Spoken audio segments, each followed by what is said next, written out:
या जिल्ह्याचा सिंचनाचा प्रश्न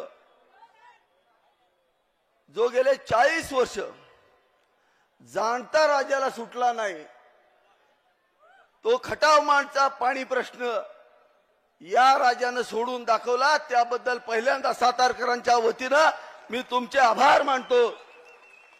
नेता कसा असावा याचं मूर्तिमंत उदाहरण म्हणजे देवेंद्रजी फडणवीस साहेब।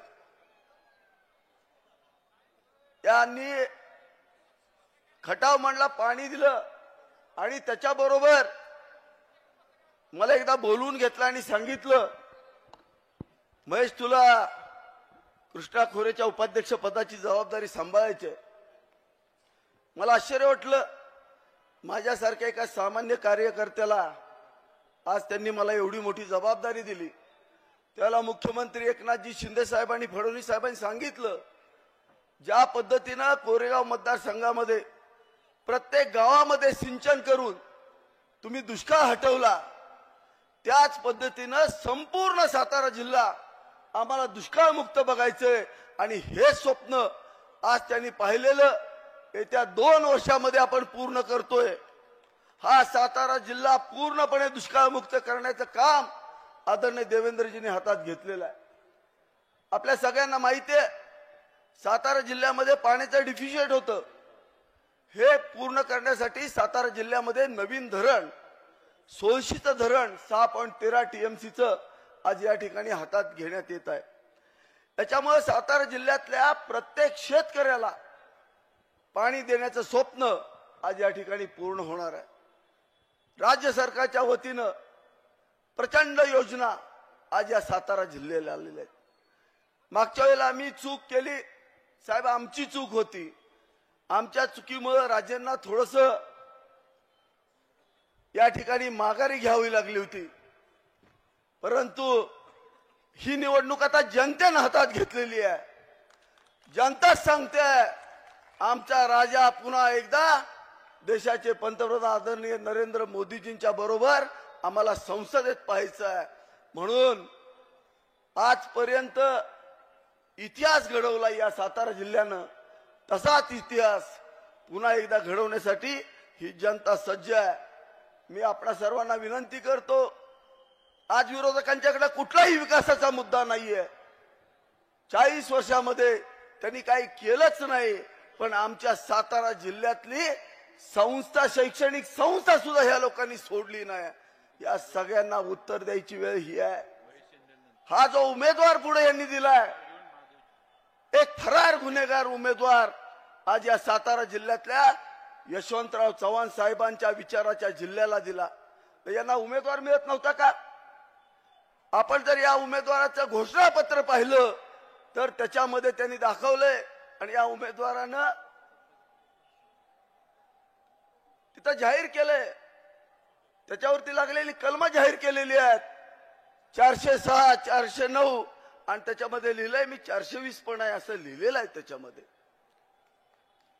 आज स्वतःच्या घोषणापत्रामध्ये त्यांनी सांगितलं होतं, मी जर दोषी असेल मी निवडणूक लढणार नाही। पाटणच्या सभेमध्ये सांगितलं, माझ्या नावानं जर APMC मध्ये गाळा असेल तर मी फाशी घेईन म्हणून सांगितलं साहेब। त्यांचं घोषणापत्र ऍफिडेव्हिट जर पाहिलं तर त्याच्यामध्ये C42 नावाचा तुर्भ्यामध्ये गाळा आहे। यांनी स्वतःच्या मुलाच्या नावानं आणि कुटुंबियांच्या नावानं या गोरगरीब शेतकऱ्यांच्या संस्थेमध्ये भ्रष्टाचार करून 1 लाख रुपयाला एक गाळा, असे 45 गाळे स्वतःच्या कुटुंबियांच्या नावानं केलेले आहेत। साहेब मला विनंती आहे, राजकारण कुठं जातं महत्वाचं नाहीये, परंतु ही मार्केट कमिटी गोरगरीब शेतकऱ्यांनी शेतामध्ये तरकारी तयार करून 20% तिथं कमिशन खाल्लं जाते साहेब, आणि त्या पैशामधला हा प्रचंड अपहार आपण थांबवायचा पुढाकार घ्यावा अशी आपणाला विनंती करतो।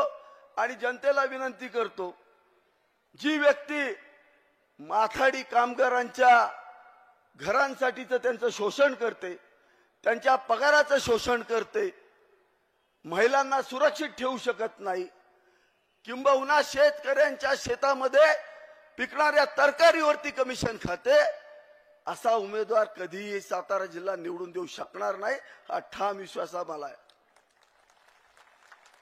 साहेब, आपलं लक्ष खूप चांगलं आमच्यावरती आहे. सातारा जिल्ह्याला आपण भरभरून दिलंय, एवढा प्रचंड दिलेला आहे की आम्हाला आता मागण्यासाठी काही राहिलेलं नाही. आता आमची देण्याची वेळ आली आहे. साहेब, तुम्हाला शब्द देतो, आम्ही सगळे मिळून आपल्याला 7 मेच्या निवडणुकीमध्ये साताऱ्याच्या जनतेचा कौल काय असेल हे आपल्याला निश्चित या ठिकाणी दिसेल आणि राजेंना मी प्रचंड बहुमतानं या जिल्ह्याचे खासदार म्हणून संसदेत पाठवू अशी आपणाला ग्वाही देतो आणि थांबतो. रामकृष्ण हरी. धन्यवाद साहेब. संपूर्ण महाराष्ट्र ज्यांच्याकडे उद्याचा देशाचं नेतृत्व पाहत असं सर्वांचं स्वप्न आणि राज्याचे कर्तृत्ववान उपमुख्यमंत्री आदरणीय लोकनेते देवेंद्र भाऊ फडणवीस साहेब यांचा सत्कार या ठिकाणी होतोय. सातारा लोकसभा मतदारसंघाचे सन्माननीय उमेदवार आदरणीय श्रीमंत छत्रपती खासदार उदयनराजे भोसले आणि साताऱ्याचे आमदार आदरणीय श्रीमंत छत्रपती आमदार सुवेंद्रसिंहराजे भोसले या दोन्ही महाराजांना विनंती आहे आदरणीय देवेंद्र भाऊ फडणवीस यांचा सत्कार करून आपण त्यांच्या प्रती कृतज्ञता व्यक्त करावी. मंडळी, सर्वांना विनंती आहे आदरणीय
संबोधित करण्यासाठी माननीय आमदार माजी मंत्री या ठिकाणी आपल्या सर्वांचे लाडके नेते सातारा जावली विधानसभा मतदारसंघाचे कार्यसम्राट आमदार आदरणीय श्रीमंत छत्रपती आमदार सुवेंद्रसिंहराजे भोसले यांच्यासाठी जोरदार टाळ्या. महाराजांना विनंती करतो आपण या कार्यक्रमाला संबोधित करावं.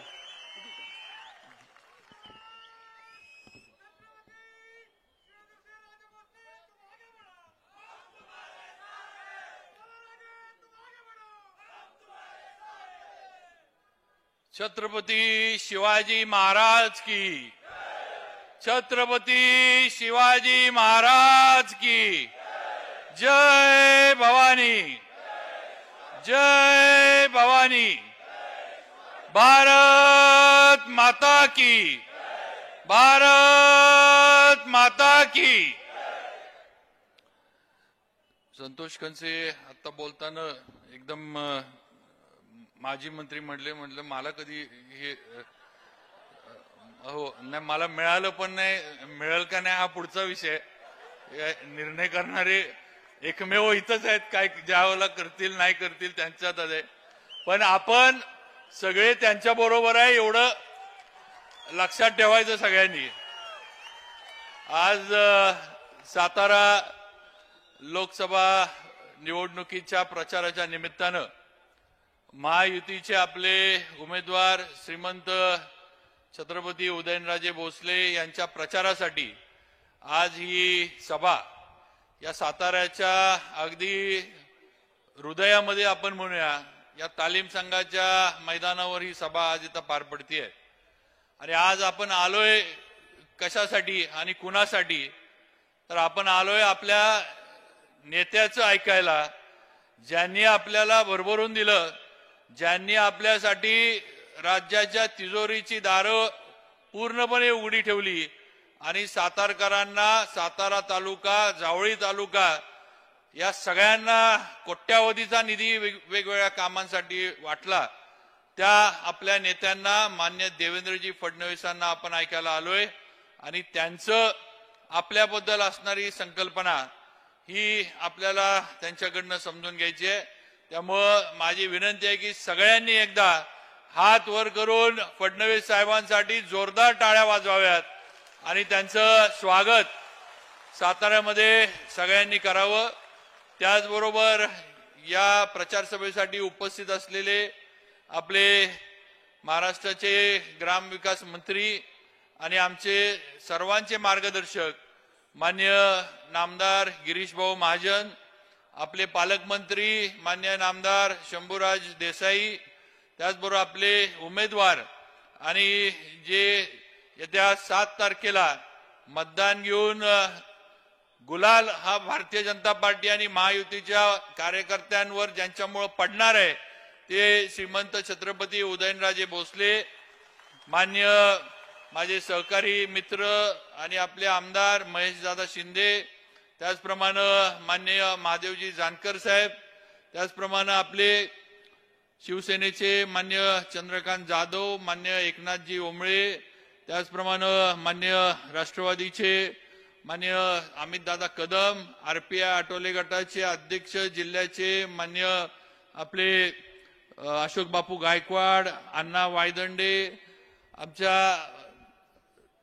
भारतीय जनता पार्टीचे जिल्हा अध्यक्ष धैर्यशील दादा कदम, त्याचबरोबर मुद्दामून इथं उपस्थित असलेल्या आमच्या विधानसभेतल्या सहकारी आमदार देवयानी फरांदेताई, महिला भारतीय जनता पार्टीचे सर्व स्टेजवरचे पदाधिकारी, त्याचबरोबर इतर महायुतीमधल्या सर्व घटक पक्षांचे स्टेजवर असणारे पदाधिकारी, सगळ्यांचा नामोल्लेख करून वेळ थोडा जाईल म्हणून मी थोडक्यात आपलं हे करतोय. सगळ्यांनी समजून घ्यावं. आणि आजच्या या सभेला उपस्थित असलेले माझे सर्व सातारकर बंधू भगिनी आणि तरुण मित्रांनो, आज आपण लोकसभेच्या निवडणुकीचा निर्णय करायला निघालोय. राहिलेत 3-4 दिवस आणि या 3-4 दिवसामध्ये आपल्याला निर्णयावर यायचंय की आपण कुणाच्या बाजूने आहे. ही निवडणूक आपली स्थानिक निवडणूक नाहीये. ही निवडणूक आपल्या इथल्या हेवेदाव्यांची किंवा इथल्या राजकारणाची नाहीये. बंधू भगिनींनो, ही निवडणूक देशाची आहे हे लक्षात ठेवा. ही निवडणूक हे ठरवणार आहे की आपल्या एका मतानं भारताचा पंतप्रधान, भारताची जबाबदारी, देशाची जबाबदारी, देशाचा विकास आणि या भारताचं संरक्षण करण्याचं काम हे कुणाच्या हातामध्ये जाणार आहे हे आपल्याला या निवडणुकीच्या माध्यमातून ठरवायचंय. आणि म्हणून ही निवडणूक आपण सगळ्यांनी आपले जे काही स्थानिक विषय आहेत हे बाजूला ठेवून पंतप्रधान नरेंद्र मोदींना परत एकदा दिल्लीच्या तख्तावर आपण बसवायचंय. ह्याच्यासाठी आपण ही निवडणूक सगळ्यांनी हातामध्ये घेतली आहे, घ्यायची आहे.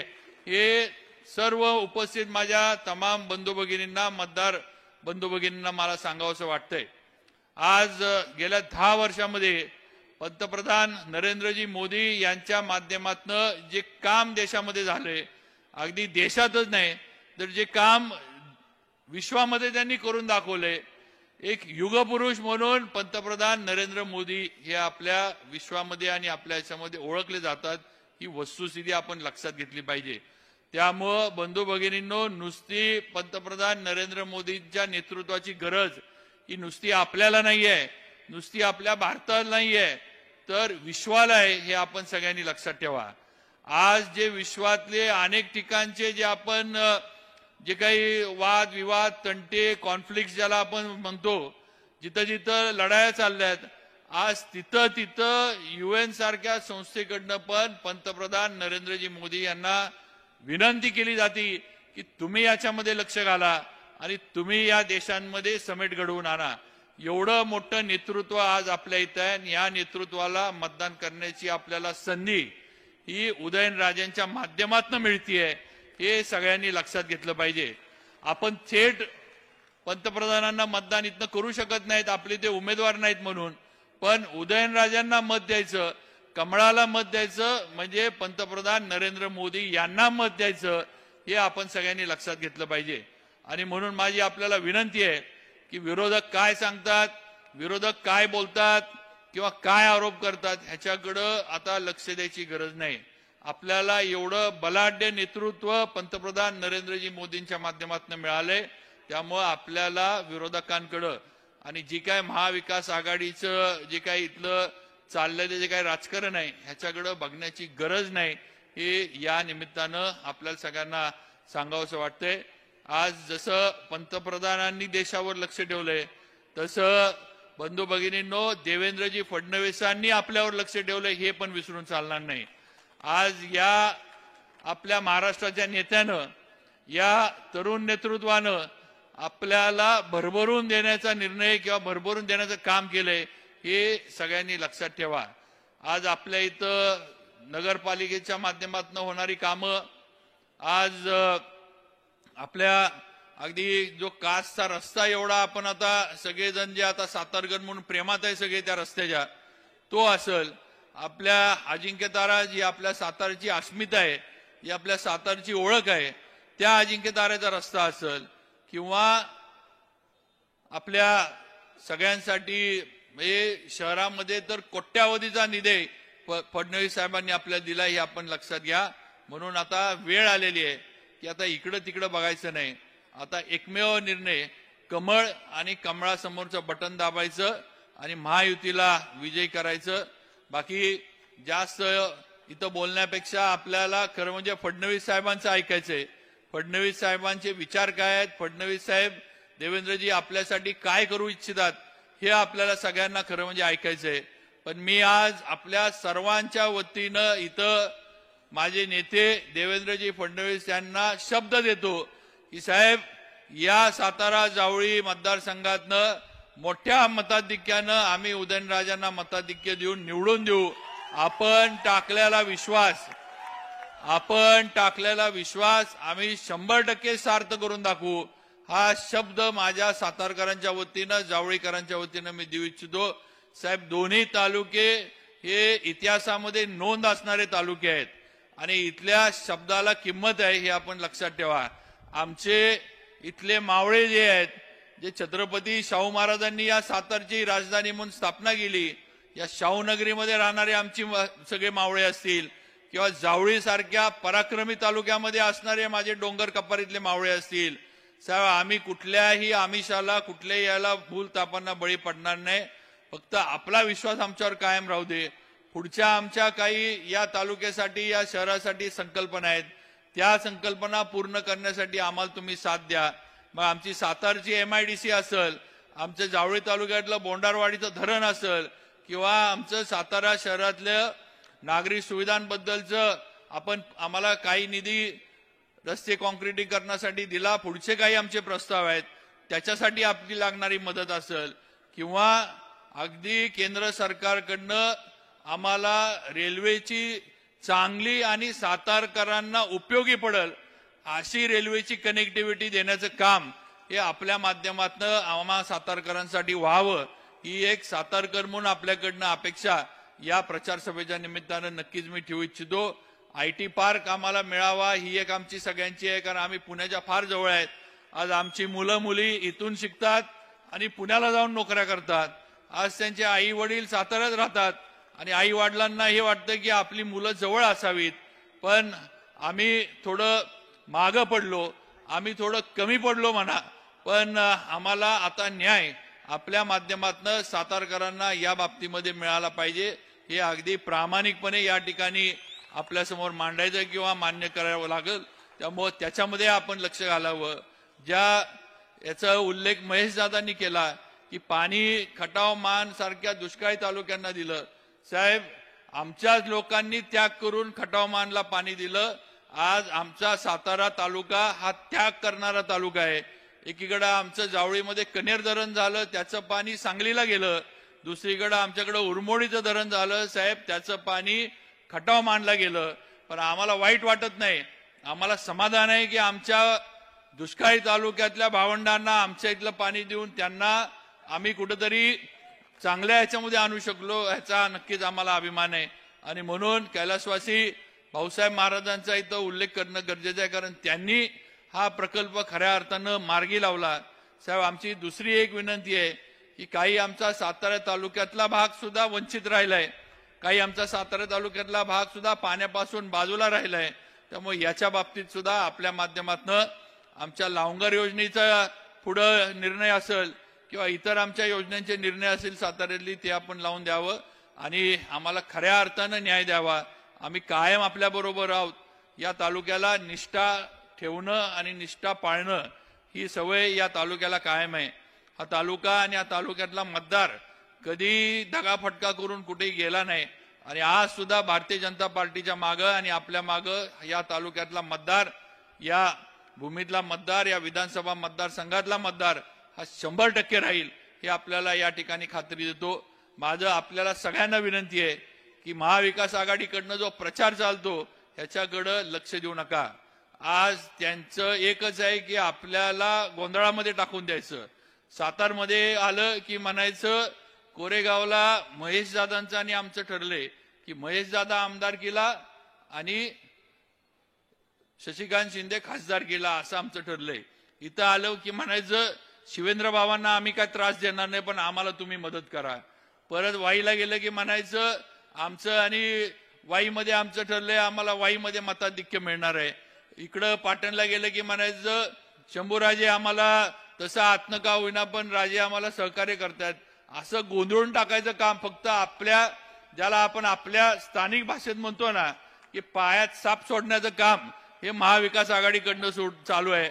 त्यामुळे असल्या न चावणाऱ्या सापांना घाबरू नका, असल्या कुठल्याही अफवांवर विश्वास ठेवू नका. आज या लोकसभा मतदारसंघाची परिस्थिती अशी आहे, सर्व विधानसभा मतदारसंघातले नेते मंडळी इथं स्टेजवर आहेत. आज वाई असेल, कोरेगाव असेल, पाटण असेल, कराड असेल, या सर्व मतदारसंघातनं उदयनराजेंना, भारतीय जनता पार्टीला आणि महायुतीला भरभरून मताधिक्य मिळणार आहे आणि मोठ्या मताधिक्यानं आपले उमेदवार विजय होणार आहे. त्यामुळे आपण डगमगून जाऊन चालणार नाही, आपण गोंधळून जाऊन चालणार नाही.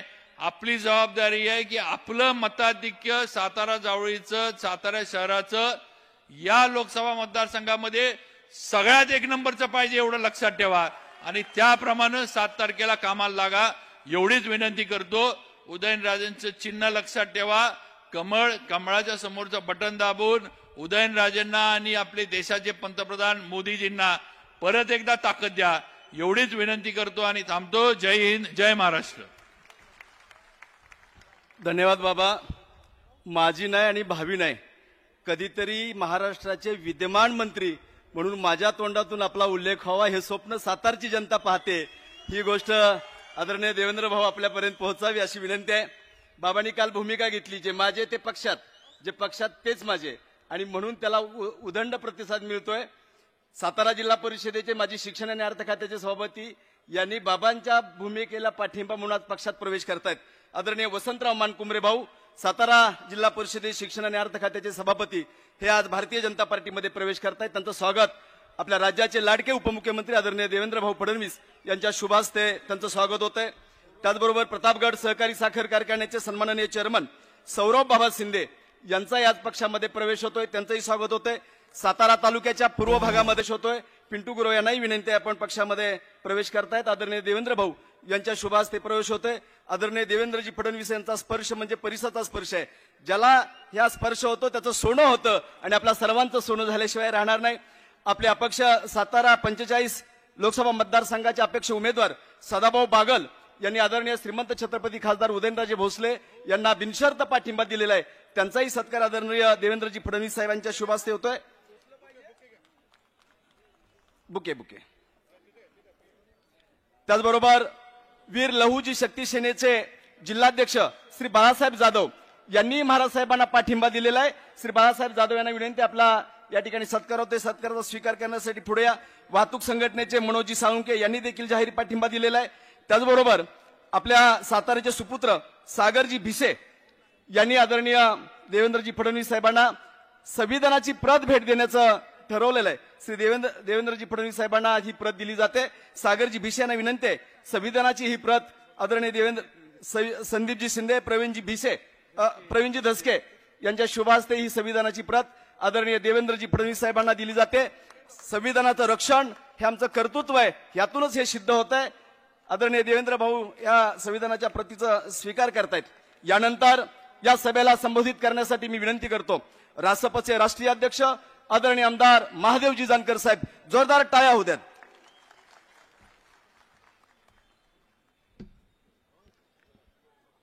आदरणीय उदयनराजेंच्या सभेसाठी उपस्थित असलेले राज्याचे नेते, आम्हा सर्वांचे नेते देवेंद्रजी फडणवीस साहेब, पालकमंत्री शंभूराजे, या भागाचे भावी खासदार उदयनराजे भोसले, शिवेंद्रराजे माने, शिंदेजी माजी आमदार बारामतीचे, तसंच भाजप, शिवसेना, राष्ट्रवादी आणि मित्र पक्षाचे उमेदवार आमचे उदयनराजे भोसले. बांधवांनो, सातारा जिल्हा हा देशात क्रांतिकारकांचा जिल्हा आहे. ज्या छत्रपती शिवाजी राजांची कर्मभूमी असलेला हा जिल्हा, शिवाजी राजांचं नाव मोदी साहेबांनं जागतिक लेवलला कसं नेलं तर नौदलावर व्हिक्टोरिया राणीचा फोटो होता, तो काढून राजे छत्रपती शिवाजी राजांचं नाव देण्याचं काम ह्या मोदी साहेबांनी केलं. माझी आपल्याला कळकळीची विनंती आहे, ज्या बाबासाहेबाचं शिक्षण देखील पहिल्या झुटला सातारलाच चालू झालं, त्या बाबासाहेब आंबेडकरांची देखील कर्मभूमी हीच आहे. ज्या महात्मा फुलेंचं मूळ गाव कटकून आहे, ती सातारचीच भूमी आहे. आणि कर्मवीरराव पाटलांनी विद्येचं माहेरघर जगात निर्माण केलं, त्याची कर्मभूमी असलेली धनीची बाग ही सातारची माती आहे. माझी तुम्हाला विनंती आहे, या देशाचं इलेक्शन हे कुठलं नगरपालिकेचं किंवा ग्रामपंचायतचं इलेक्शन नाही, तर देशाचं इलेक्शन आहे. या देशाची 5 ट्रिलियन इकॉनॉमिक्स डेव्हलप करण्यासाठी आपल्याला उदयनराजेला दिल्लीला पाठवावं लागेल आणि आपल्या जिल्ह्याचा विकास करून घ्यावा लागेल. देवेंद्र फडणवीस साहेब, हा जिल्हा तसा क्रांतिकारकांचा जिल्हा आहे, पण पठार भागला पाणी प्यायला नाही आणि खालच्या भागेला पाणी मिळत नाही. वर धरणं उशाला पर कोरड घशाला. म्हणून मी तुमचं अभिनंदन करीन की ज्यांनी भावनिक म्हणून सातारा जिल्ह्याचं मतदान घेतलं, त्यांनी आम्हाला पाणी दिलं नाही. त्याला जन्म देवेंद्र फडणवीसला घ्यावा लागला आणि आम्हाला दुष्काळी भागाला पाणी द्यायची भूमिका केली. सलाम करतो देवेंद्र फडणवीस तुम्हाला. कृष्णा खोरम मनोहर जोशीने निर्माण केलं. शाहू फुले आंबेडकरांचं नाव घेणाऱ्या माणसांनी आम्हाला नेहमी मुंबईला जगायला पाठवलं, दुष्काळी म्हणून जगाय ठेवलं. त्याची मूर्त मिळ तोडण्याचं काम मनोहर जोशी असाल किंवा देवेंद्र फडणवीसला करावं लागलं. सातारकरांना माझी विनंती आहे, उदयनराजेला दिल्लीला पाठवा आणि सातारचा विकास करण्याचं स्वप्न द्या. मी बी सातारचाच पट्टे, परभणीतून मी 50,000 मतांना विजय होतोय, खासदार होतोय. दिल्लीला ज्यावेळेस सातारची दोघं जातील, देवेंद्र फडणवीस साहेब, मोदी साहेबांनी मला धाकटा भाऊ म्हणलेला आहे, गोपीनाथ मुंडेंनी मला मुलगा म्हटलेला आहे. थोरला वडील ज्यावेळेस ऐकत नाही, तेव्हा धाकट्या थोरल्या भावाच्या हाताला धरून सांगू शकतो, माझ्या सातारला MIDC द्या, पाणी द्या, एअरपोर्ट द्या, रेल्वेचा हब द्या, एज्युकेशनचा हब द्या, IT चा हब द्या. ही मागण्याची कला उदयनराजे आणि मी स्वतः करू शकतो. म्हणून माझी हात जोडून विनंती आहे, ह्या राजाला तुम्ही दिल्लीला पाठवा आणि मोदीला मत देण्यासाठी सातारचे 2 वाघवर पाठवा. देवेंद्रजी, माड्याची सीट बी आपण जिंकतोय, काळजी करायचं काही काम नाही. आणि सातारची सीट सुद्धा आम्ही जिंकतोय. शिवेंद्र राजे, तुम्ही आता बोलला दपकत, पण इथलं लीड आपलंच देणार, तुम्ही देणार आहे आम्हाला. जे काही लोक कन्फ्यूज आणि कन्फ्युजन करण्याची भूमिका करतात ते सक्सेस होणार नाहीत. त्यांनी भावनिक सांगितलं माझा जिल्हा आहे, माझ्यावर प्रेम करतोय, पण त्यांनी आम्हाला वनवासी ठेवण्याचं काम ह्याच काँग्रेसने आणि राष्ट्रवादी काँग्रेसने केलंय बांधवांनो. म्हणून विकासाला मतदान द्यावं लागेल सातारेकरांनो. छत्रपतीची गादी आहे, छत्रपतीचा मान आणि सन्मान जर तुम्हाला दिल्लीत ठेवायचा असाल तर ह्या उदयनराजेला टाकलं पाहिजे. माझ्यासाठी खाली देवेंद्रजी क्लिप पाठवली उदयनराजेंनी, तमाम लोकांनी मला मतदान दिलं. उदयनराजेची झलक तो क्या है, खाली जिल्ह्याचा नेता नाही उदयनराजे भोसले, तमाम राज्याचा राष्ट्राचा नेता बनण्याचा प्रयत्न करतोय. म्हणून हे मत, हे उमेदवाराला महत्व आहे, एक जबाबदार नेत्याला मत मागतोय, छत्रपतीच्या गादीला बघतोय. ज्या छत्रपतीने राज्य केलं त्या तमाम 18 पगड जातीला मावळ्याला न्याय द्यायची भूमिका केली, आणि तीच भूमिका या देशाचे प्रधानमंत्री नरेंद्र मोदी अडॉप्ट करतात. म्हणून सातारकरांनो, तुमची रेल्वे चांगली व्हायची असेल, देवेंद्रजी आम्हाला एअरपोर्ट नाही, जिल्ह्याचं ठिकाण आहे. दुर्दैव आहे, आम्हाला आमचं एअरपोर्ट देखील द्यावं लागल आणि तुम्हाला शब्द द्यावा लागल. रेल्वेचं हाफ करावं लागल, IT पार्क मोठं व्हावं लागल, दुष्काळी जनतेला पाणी द्यावं लागल आणि पटराच्या धोकाला न्याय द्यावा लागल. दोन्ही तिजोरी आमच्या हातात आहे. महाराष्ट्राची तिजोरी इथं बसलेली आहे देवेंद्र, आणि देशाची तिजोरी मोदींच्या हातात आहे. दोन्ही चाव्या काढण्यासाठी मी आणि उदयनराजे मोदी साहेबांचं पाय धरीन, देवेंद्रचं, एकनाथ शिंदेचं, अजित पवारांचं पाय धरू, पण तुमच्या विकासाची गंगा आणण्यासाठी शब्द द्या आणि उदयनराजेला दिल्लीला पाठवा, हीच कळकळीची विनंती करतो आणि मी आपली जाग घेतो. जय हिंद, जय भारत. धन्यवाद. यानंतर या सभेला संबोधित करण्यासाठी साताऱ्याचे सन्माननीय पालकमंत्री आणि महाराष्ट्र राज्याचे उत्पादन शुल्क मंत्री आदरणीय नामदार शंभूराज देसाई साहेब. सातारा लोकसभा मतदारसंघाचे लोकप्रिय उमेदवार आदरणीय श्रीमंत छत्रपती उदयनराजे भोसले महाराज साहेबांच्या निवडणूक प्रचाराला आपल्या सगळ्यांना संबोधित करण्यासाठी उपस्थित असणारे राज्याचे लोकप्रिय उपमुख्यमंत्री आदरणीय देवेंद्रजी फडणवीस साहेब, मंत्रिमंडळामधले आमचे ज्येष्ठ मार्गदर्शक आदरणीय गिरीशजी महाजन साहेब, विधिमंडळामधले आमचे सहकारी श्रीमंत छत्रपती शिवेंद्रसिंहराजे भोसले, आमचे दुसरे सहकारी मान्य आमदार महेशजी शिंदे, या ठिकाणी उपस्थित असलेले माजी आमदार नरेंद्रजी पाटील, भारतीय जनता पक्षाचे जिल्हाध्यक्ष धैर्यशील कदम, माजी मंत्री आणि या जिल्ह्याचे सुपुत्र सन्माननीय जानकर साहेब, इतर सर्व मान्यवर व्यासपीठ आणि या सभेला जमलेले सन्मान्य सर्व उपस्थित बंधू आणि भगिनीनो, माध्यमांचे सर्व सन्मान्य मित्र, आजची दिवसभरातली ही तिसरी सभा आहे खासदार उदयनराजे भोसले साहेबांच्या प्रचारासाठी. प्रचंड मोठी सभा वाईला आमदार मकरंद पाटील साहेबांनी घेतली. मकरंद पाटलांनी सभा आयोजित केली, दादा आले. दुसरी सभा 2 वाजता होती, साहेब 4:15ला सुरू झाली, पण माणसं तेवढी बसून होती उन्हामध्ये.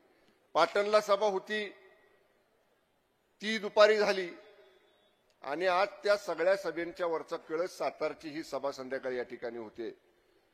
जिल्ह्यातला प्रतिसाद हा मान्य महाराज साहेबांच्या पाठीशी पूर्ण ताकदीनं सर्व विधानसभा मतदारसंघातले कार्यकर्ते कामाला लागलेले आहेत. सातारकरांना मला एवढंच सांगायचं आहे, पाटणच्या सभेमध्ये मान्य फडणवीस साहेबांनी सांगितलं 6 विधानसभा मतदारसंघ या लोकसभेमध्ये आहेत. 4 आमदार महायुतीचे आहेत, 2 आमदार महाविकास आघाडीचे आहेत. आणि आमदार जे 4 महायुतीचे आहेत, आम्ही तिघही इथं आहे. मकरंद आबा सुद्धा एका गटामध्ये त्यांच्या मेळावे सुरू आहेत, कदाचित सभा संपण्यापूर्वी येतील किंवा नंतर फडणवीस साहेबांना ते भेटणार आहेत. 4च्या 4 आमदार आम्ही आमच्या स्वतःसाठी जशी विधानसभेला मतं मागतो तशी मतं खासदार उदयनराजेंसाठी त्यांचा अर्ज भरल्यापासून आणतो. महेशराव बरोबर आहे का? बाबा बरोबर आहे का? म्हणजे आमदार कधी आम्ही कुठं हात आकडता ठेवून काम करत नाही, कारण आम्ही आमच्या नेत्यांना शब्द दिलाय ज्या दिवशी खासदार साहेबांचा अर्ज भरला, माननीय एकनाथजी शिंदे साहेबांनी, मी आणि महेश शिंदे साहेबांनी शब्द दिला की शिवसेनेचे आम्ही 2 आमदार आहोत, आम्ही पूर्ण ताकदीनं आमच्यासाठी जसं काम करतो तसं काम करू. बाबाराजेंनी फडणवीस साहेबांना शब्द दिला आणि आमदार मकरंद पाटील साहेबांनी अजितदादांना शब्द दिला. साहेब, आपण सकाळच्या वाईच्या सभेला गेला. मगाशी मी पाटणवरनं निघताना आबांच्या बरोबर फोनवर बोललो. आबा म्हणले, काल दुपारी माझी सभा नक्की झाली, आजची सकाळची अजितदादांची सभा, आणि एकच रात्र माझ्याकडे होती. एका रात्रीत नियोजन केलं आणि एवढी मोठी प्रचंड सभा वाईची. राजसाहेब बरोबर ना, आज वाई मतदारसंघातलं पूर्ण चित्र त्या सभेनंतर बदललेलं आहे की लोकांनी प्रचंड मोठ्या प्रमाणामध्ये एका दिवसात घेतलेल्या सभेला प्रतिसाद दिला. याचा अर्थ आमचे नेते आहेत मंत्रिमंडळाचे, उपमुख्यमंत्री फडणवीस साहेब आणि शिंदे साहेब, काम आमदार करतायत. हे साहेब याच्यावरनं नक्कीच तुम्हाला समजलं असेल की बाबा आमदार हे महायुतीचे कामाचे आमदार आहेत. त्यामुळं सातारा लोकसभा मतदारसंघाबद्दल जानकर साहेब म्हटले, ही वस्तुस्थिती आहे. IT हब झालं पाहिजे, मोठं एज्युकेशन हब झालं पाहिजे, ही मागणी रास्तच आहे. पण हे सगळं जर करायचं असेल तर तिसऱ्या वेळेला देशाचं नेतृत्व हे माननीय मोदी साहेबांनीच करणं गरजेचं आहे. आणि जे आपण सगळ्यांनी ठरवलंय 400+ खासदारांचं बहुमत देऊन माननीय मोदी साहेबांना तिसऱ्या वेळी पंतप्रधान करायचं आहे. आमच्या सगळ्या विधानसभा मतदारसंघामध्ये जेवढ्या सभा झाल्या सगळीकडे आम्ही ठरवलेलं आहे 400+ जे खासदार असणार आहेत त्यात सगळ्यात जास्त मताधिक्याने येणारा खासदार कोण असेल तर सातारचे खासदार मान्य श्रीमंत छत्रपती उदयनराजे भोसले साहेब असणार आहेत. आज आमच्या 4ही आमदारांमध्ये आणि उत्तर आणि दक्षिण कराडमधल्या पदाधिकाऱ्यांच्या मध्ये स्पर्धा लागलेली आहे. कुठल्या आमदाराच्या मतदारसंघात किती जादा लीड मिळणार. शिवेंद्र बाबा सगळे आमच्या पुढे जातील ह्याच्याबद्दल दुमत असायचं कारण नाही, कारण दोघं एका जागीच आहेत ना. हिथं काय दुसरं नाहीच आहे. सातारा विधानसभा मतदारसंघामध्ये मोठे महाराज आणि छोटे महाराज आणि दोन्ही एकत्र हातात हात घालून मतं मागतात म्हणल्यानंतर लीड तुमचं जास्त राहील. पण आमच्या तिघात आपलं महेशराव, तुम्ही, मी, मकरंद आबा, आपल्यात कोणाचं लीड कमी राहतंय कोणाचे जास्त राहतंय त्याप्रमाणे आमची स्पर्धा ही हेल्दी कॉम्पिटिशन आहे. आम्ही ठरवलेलं आहे की एकदा नेत्यांना शब्द दिलाय ना आपल्याला मोदी साहेबांना जर तिसऱ्यांदा पंतप्रधान करायचं आहे, उदयनराजे साहेबांना तर मत द्यायचंच आहे, पण उदयनराजे साहेबांना जे मत आपण देणार आहोत ते थेट मोदी साहेबांना मत मिळणार आहे हे समजून आम्ही सगळेजण कामाला लागलेलो आहोत. आदरणीय फडणवीस साहेबांना मी एवढंच सांगेन की निश्चितपणे पूर्ण ताकदीनं हा सातारा लोकसभा मतदारसंघ हा मोदी साहेबांच्या विचाराचा मतदारसंघ आहे. महायुतीमधले माननीय शिंदे साहेब असतील, मान्य फडणवीस साहेब असतील, मान्य दादा असतील, मान्य आठवले साहेब असतील, मान्य जानकर साहेब असतील, आम्ही सगळे हे वरचे वरिष्ठ जे नेते आहेत या नेत्यांना मानणारा गावागावातला बूथवरचा छोटा कार्यकर्ता आम्ही गेल्या 10-15 दिवसापासून सक्रिय केलेला आहे. हा जो देशहिताचा विचार आहे मोदी साहेबांना का निवडून द्यायचंय, देशाच्या हिताकरता निवडून द्यायचंय, हा विचार केवळ आम्ही भाषणात सांगत नाही, बूथवरच्या मतदारापर्यंत पोहोचवण्याची यंत्रणा ही उदयनराजे साहेबांचा अर्ज भरलेल्या दिवशीपासून आम्ही कार्यान्वित केलेली आहे. त्यामुळे निश्चितपणे प्रचंड ताकदीनं माननीय खासदार श्रीमंत छत्रपती उदयनराजे भोसलेंना या मतदारसंघातून आपण निवडून आणूया. हा निर्धार आजच्या सभेमध्ये आपण करूया आणि येणाऱ्या 7 तारखेच्या निवडणुकीला कमळाच्या चिन्हासमोरचं बटन दाबून आपलं बहुमोल मत माननीय उदयनराजे भोसले साहेबांना आणि तेच मत माननीय मोदी साहेबांना आपण द्यावं अशी आपल्याला नम्र विनंती करतो आणि या ठिकाणी थांबतो. धन्यवाद. जय हिंद, जय महाराष्ट्र. धन्यवाद. मदन दादाही आहेत. तुम्हा सर्व विद्यमान आमदारांचा शंभूराजे शब्द ही शपथ आहे. यानंतर मी निमंत्रित करतो श्वापदांच्या कल्पामध्ये सिंहाचा सूर होणारा, श्वापदांच्या कल्पामध्ये सिंहाचा सूर होणारा, सर्पाच्या प्रदेशामध्ये गरुडाचं घर होणारा आणि रखरखत्या उन्हात ढासळणारा मुसळधार पाऊस होणारा आणि जगाच्या व्यवहारामध्ये माणसाला माणूस म्हणून भेटणारा तुमचा माझा राजा सातारचे काळीज उदयनराजे भोसले यांना. आंधियों को जिद है जहां बिजलियां गिराने की, मुझे भी जिद है वही आशियाना बनाने की. हिम्मत और हौसले बुलंद है, खड़ा हूं मैं, गिरा नहीं हूं, जंग भी अभी बाकी है और मैं हारा भी नहीं हूं. उदयनराजे सातारचे काळीज आपल्याला संबोधित करतील.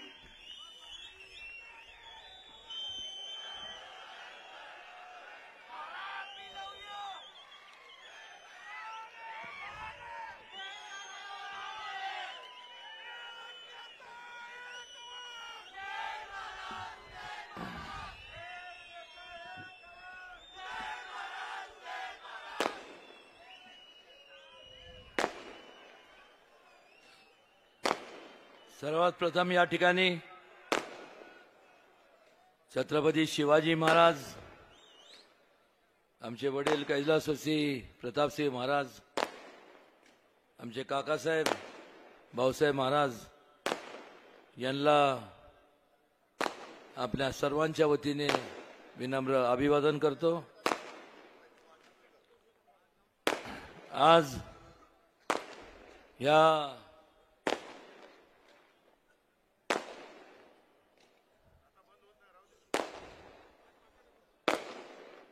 आज या 4 तारखेला लागणारा निकाल याच्यावर शिक्कामोर्तब करण्याकरता, विजयीचा शिक्कामोर्तब करण्याकरता या ठिकाणी आवर्जून उपस्थित असलेले आपल्या सगळ्यांचे लाडके महाराष्ट्राचे उपमुख्यमंत्री देवेंद्रजी फडणवीस साहेब, माझ्या थोरल्या भावासारखे गिरीशजी महाजन साहेब, माधवजी जानकर साहेब, माझे मित्र आमदार महेश शिंदे, आमचे बंधुराज आमदार शिवेंद्र राजे, आवर्जून या ठिकाणी माझं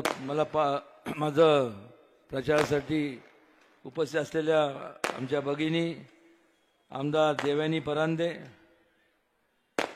त्याचबरोबर नरेंद्र पाटील, या ठिकाणी ज्यांचं मी जेव्हा कॉलेजचं शिक्षण संपून परतलो तेव्हापासून त्यांचं मार्गदर्शन मला मिळालं असे मदनदादा भोसले, मनोज गोरपडे, खासदार अमर साबळे, धैर्यशील दादा कदम, पुरुषोत्तमजी जाधव, प्रवीण कुमार साळे आणि त्यांची भाषण ऐकल्यानंतर खासदार रामदास आठवले यांची आठवण येते असे अशोक बापू गायकवाड, चित्रलेखा ताईसाहेब, सुवर्णाताई पाटील, नुकताच ज्यांनी प्रवेश केला असे वसंतरावजी मानकुमरे, माझे मित्र अमितजी कदम, ज्ञानदेव राजने, सुरभीताई भोसले, अविनाश कदम, अण्णा वायदंडे, रामकृष्ण वेताळ, विक्रांत पाटील, माजी नगराध्यक्ष माधवीताई कदम, सौरभ शिंदे, एकनाथ ओंबळे, चंद्रकांत जाधव, रणजित भोसले, राहुल पवार, युवराज पवार, भीमराव काका पाटील आणि यादी फार मोठी आहे, पण त्यामुळं फार वेळ आपला घेणार नाही, माफ करा मला जर मी कोणाच्या नावाचा उल्लेख केला नाही। उपस्थित सर्व स्टेजच्या समोर बसलेले सर्व आपण लोकशाहीतले राजे, ज्येष्ठ वडीलधारी मंडळी, माता भगिनी आणि माझ्या तरुण मित्रांनो, आज ही जी या ठिकाणी ही सभा होतीये ही या ठिकाण म्हणजे ही जागा आहे म्हणजे राजधानी सातारा।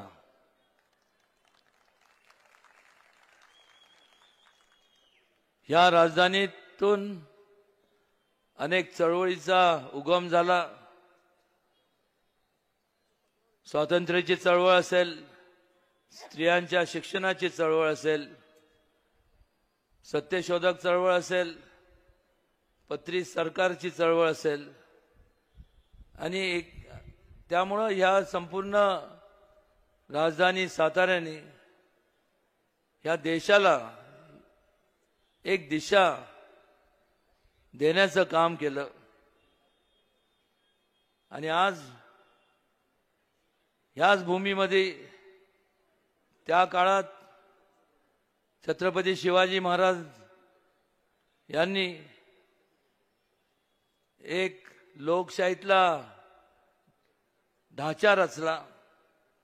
एकमेव असे राजे ते होते की संपूर्ण जगभरात त्यांनी जगाला जो विचार दिला की राज्य कारभारामध्ये लोकांचा सहभाग असणं गरजेचं आहे आणि त्यातून अस्तित्वात आली ही लोकशाही.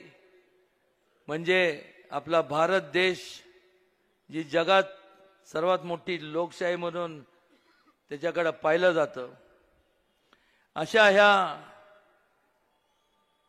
लोकशाहीच्या देशामध्ये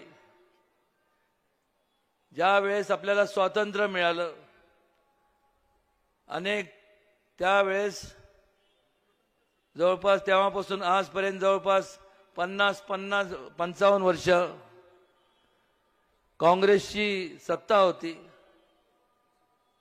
आपण सगळ्यांनी भरभरून मतदान केलं, पण मात्र जाणीवपूर्वक दुर्लक्ष संपूर्ण देशाकडं दिलं गेलं. कारण सत्तेचं विकेंद्रीकरण झालं आणि सत्ता जेव्हा एक ठिकाणी एकवटते त्यावेळेस अहंकार माजतो आणि त्याच्या माध्यमातून मग माझ्यामुळं हा संपूर्ण समाज आहे अशी भावना आपल्या मनात, त्या लोकांच्या मनात निर्माण होती.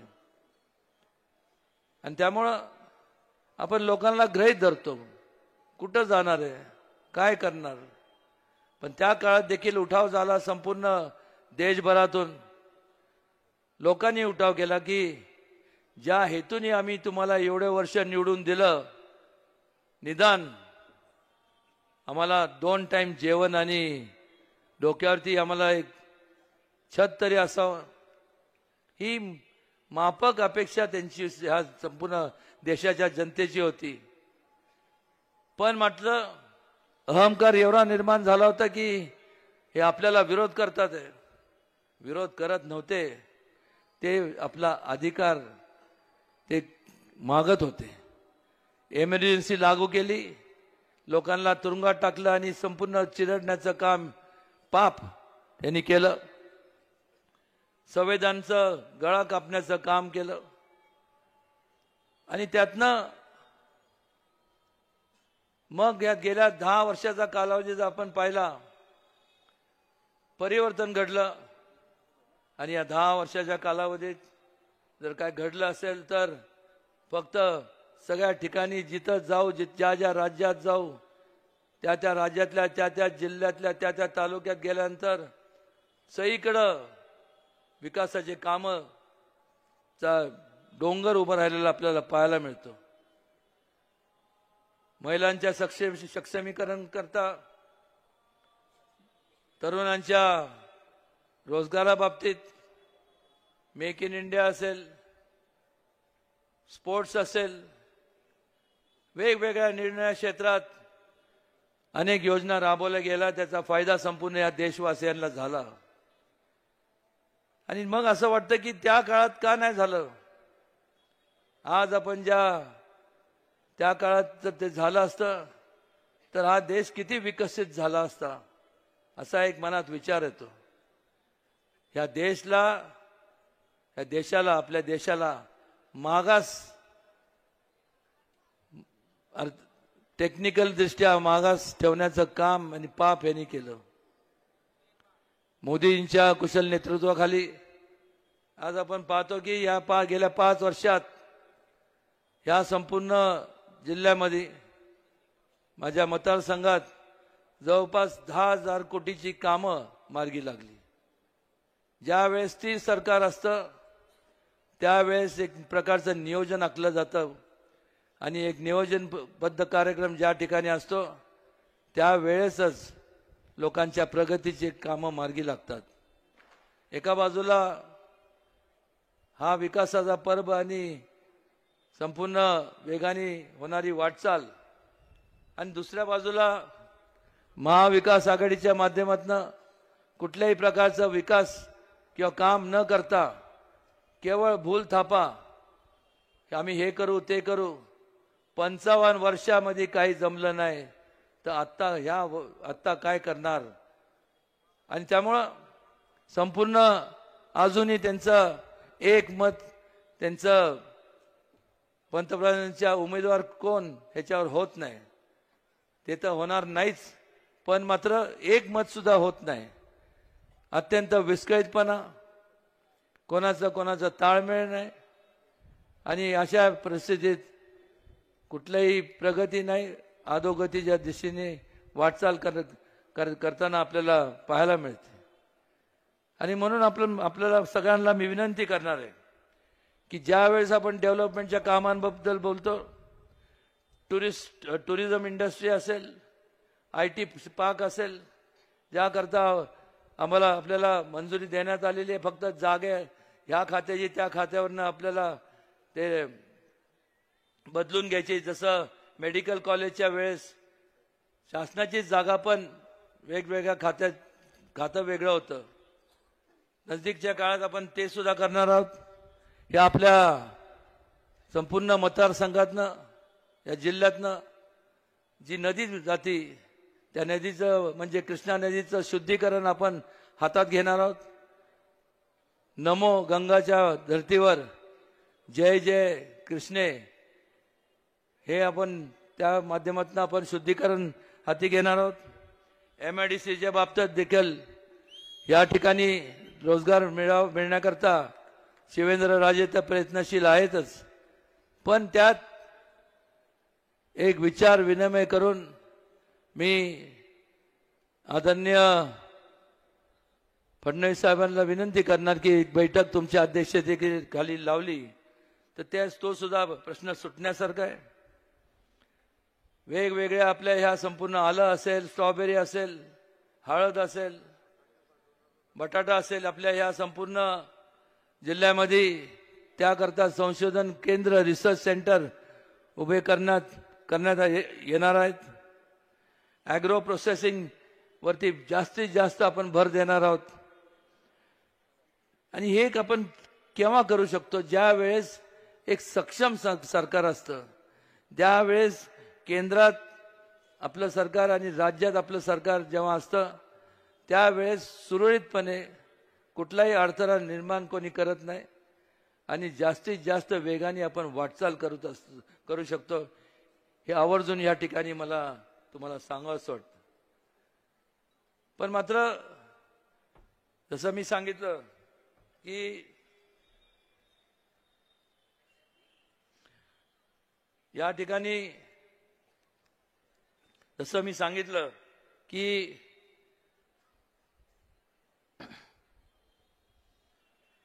त्याला एक विजन लागतं.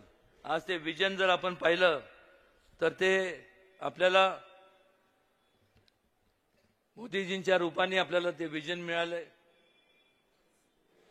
आणि त्यामुळं एका बाजूला मोदीजी आणि दुसऱ्या बाजूला राहुल गांधी यांचं जवळपास विचार पण करू शकत नाही आपण आपल्याला जर समजा मी एक प्रश्न विचारला की हा देश नेमका आपल्याला कोणाच्या हातात द्यायचा आहे, मोदीजींच्या का राहुल गांधींच्या? अनेकदा आपण पाहतो ज्यावेळेस संपूर्ण रोड शो होतात त्यावेळेस राहुल गांधी कॉलेजमध्ये जातात आणि असं करतात. स्वाभाविक आहे, तरुण आहे, लोक घात करणार, पण पुढं काय? तुम्ही तरुणांना काय उपदेश करणार आहात? त्यामुळं ज्यांनी एवढ्या वर्ष ज्या काँग्रेसने तरुणांचा विचार केला नाही, फक्त एक घराणेशाहीचा विचार झाला त्या काँग्रेसमध्ये. आज ठिकठिकाणी आपण भारतीय जनता पक्षाचा ज्या बाबतीत आणि महायुतीच्या बाबतीत जर विचार केला तर संपूर्ण प्रत्येक जण जो होतकरू आहे, ज्याचं कष्टाळू आहे, ज्याच्यामध्ये धमक आहे, त्या प्रत्येकाला तिथं वाव मिळतो. मला सांगा ना, आज देवेंद्रजी किंवा गिरीश महाजनजी जे आहेत किंवा बाकी सगळे आमदार आहेत, हे कुठल्या मोठ्या घराण्यात जन्माला आले नाही, पण मात्र स्वतःच्या कर्तबगारीचा त्यांना त्या पक्षाने दाद दिला. हो खरं आहे. मी आणि शिवेंद्रराजे आम्ही मागच्या जन्मी काहीतरी पुण्य काम केलं असावं म्हणून एवढ्या मोठ्या घराण्यात आमचा जन्म झाला. पण आम्ही घराण्याचं नाव घेऊन कधी मतं मागितले नाही आणि मागणारे नाही. आम्ही लोकशाही मान्य केली आहे. कारण की आमच्या म्हणजे छत्रपती शिवाजी महाराजांनी लोकशाहीचा ढाचा रचला होता. आणि आम्ही ज्यावेळेस लोकांसमोर जातो त्यावेळेस एकच सांगतो की जेव्हा तुम्ही आम्हाला निवडून दिलं तेव्हापासून आजपर्यंत ही आम्ही कामं मार्गी लावली. हे करत असताना बोलत असताना अनुदाने मगाशी मला माफ करा, पण जे ह्या संपूर्ण जिल्ह्याचे त्यांच्याकडे पालक होते त्यांनी आमच्यासारख्या लोकांना सांभाळून घ्यावं. कारण त्यांच्या नावाचा अनुदानाने उल्लेख राहून गेला. मला वाटतं त्याला सुद्धा एक कारण असावं, कारण की सगळ्यांचे नावं घेत असताना आणि शंभूराजांचं वेगळ्या पद्धतीने नाव घेतलं तर ते जास्त हायलाईट होतं असं वाटतंय मला. पण मात्र या ठिकाणी जेवढे मान्यवर उपस्थित आहेत, महिला आहेत, सर्व तरुण आहेत, वेगवेगळ्या पक्षाचे सगळे पदाधिकारी आहेत, आमदार आहेत, मंत्री आहेत, हे सर्व ह्या वेगवेगळ्या महायुतीतल्या जरी हे पक्षातले असले तरी एक मात्र त्यांचा विचार एक आहे. आणि ज्या वेळेस विचारांनी लोक एकत्र येतात त्यावेळेस त्यांना एकत्र ठेवण्याकरता कुठल्या ताकदीची किंवा कुठलं कष्ट घ्यावे लागत नाही. कारण की उद्दिष्ट एक असतं. पण ज्या वेळेस विकास आघाडीच्या बद्दल बोलायचं झालं तर ज्या वेळेस फक्त स्वार्थाकरता ज्यावेळेस लोक एकत्र येतात त्यांचं उद्दिष्ट वेगळंच असतं प्रत्येकाचं. त्यामुळं त्यांचा स्वार्थ जेव्हा साधला जातो त्यावेळेस आपापल्या दिशेने ते निघून जातात. अशी अवस्था महाविकास नाही तर ह्या महाभकास आघाडीची असं म्हणलं तर चुकीचं ठरणार नाही. सैनिकांच्या बाबतीत सैनिकी परंपरा ह्या जिल्ह्याला आहे आणि त्यामुळं सैनिकांच्या बाबतीत देखील त्यांच्या वेलफेअर करता अनेक स्कीम्स आपण राबवल्यात. अनेक स्मारक देखील आम्ही या संपूर्ण सातारा उभं केलंय. त्यांच्याकरता देखील केंद्र शासनाच्या माध्यमातून जास्तीत जास्त निधी आणून त्यांचं मदत होईल किंवा त्यांचं सहकार्य होईल असं सुद्धा आमची योजना आहे. फार बोलण्यापेक्षा मी एवढंच सांगेन की मी काय तुमच्यापेक्षा वेगळा नाहीये. जसं मी सुद्धा एक सामान्य माणूस आहे, तसं पाची बोटं एकसारखे नसतात. कदाचित वैचारिक थॉट प्रोसेस वेगळी असेल, पण मला तुमचं जे दुःख सुख आहे हे गेले 30-32 वर्ष जेव्हापासून मी समाजकारण करत आलोय, कधी राजकारण केलं नाही. आणि हे करत असताना तुम्हाला सर्वांना केंद्रबिंदू मानूनच मी आजपर्यंत समाजकारण केलं. त्यात वाटेल त्या परिस्थितीत तेव्हाही बदल झाला नाही, आजही नाही आणि भविष्य काळात तर शक्यच नाही. आणि त्यामुळं फार बोलण्यापेक्षा पुन्हा आपण एवढ्या मोठ्या संख्येने या ठिकाणी उपस्थित राहिल्याबद्दल, आमच्या विनंतीला मान देऊन आला, आपला बहुमोल वेळ आपण खर्च केल्याबद्दल मी मनापासून आपल्या सगळ्यांचे आभार मानतो आणि थांबतो. जय हिंद, जय महाराष्ट्र, जय शिवराय. धन्यवाद महाराज साहेब. यानंतर एक कार्यकर्त्यांना एक विनंती आहे. यानंतर भाषणासाठी देवेंद्र भाऊ येतील. मी त्यांना भाषण करताना ते सुरुवात करण्यापूर्वी कृपया फटाकडे कोणी वाजवू नका ही सूचना. भाषण पूर्ण होईपर्यंत कोणी फटाके वाजवू नका. त्यांचा प्रत्येक शब्द मला आपल्या सातारकरांना काळजात साठवायचा आहे. यानंतर गुजराती विश्निमा समाज यांनी उदयनराजे भोसले यांना पाठिंबा दिलेला आहे. सत्य, सद्भाव आणि सामर्थ्यासाठी या गुजराती समाजाने उदयनराजेंना पाठिंबा दिला आहे. यानंतर देवेंद्र भाऊ मी तुम्हाला निमंत्रित करतो, पण एक आठवण करून देतो. छत्रपती शिवरायांचं राज्य हे बंधुत्वाचं तीर्थक्षेत्र होतं. याची प्रचिती आजही तुम्हाला इथे येते, आजही तुम्हाला येते. कारण कुठलीही शंका मनात न ठेवता काळजात असलेलं विधान उपजून शिवेंद्रसिंह राजेंसारखा पाठीराखा यांच्या मागे ठामपणाने उभा राहिलेला आहे. आणि ही सगळी 4 विद्यमान मंडळी विजयाचा गुलाल उधळण्यासाठी तुम्हाला इथे यायचं आहे. मी तुम्हाला निमंत्रित करतो, पण एका शब्दात तुमचं वर्णन आणि प्रतिमा सांगतो. तप त्याग ज्ञान सेवानिशील इत्यादी गुणाची कवचकुंडल लाभलेला बुद्धिवंत आणि बलवंत नेता देवेंद्र भाऊ आपल्याला संबोधित करतील.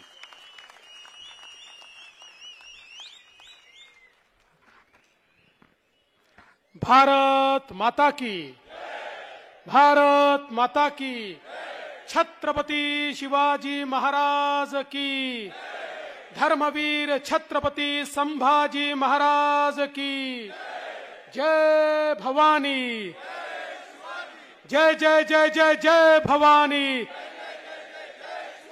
जय जय जय जय जय शिवाजी, जय श्रीराम, जय जय श्रीराम. हिंदवी स्वराज्याचे सरसंस्थापक छत्रपती शिवरायांना मानाचा मुजरा करतो. भारतीय राज्य घटनेचे शिल्पकार भारतरत्न डॉक्टर बाबासाहेब आंबेडकर यांना मानवंदना अर्पित करतो.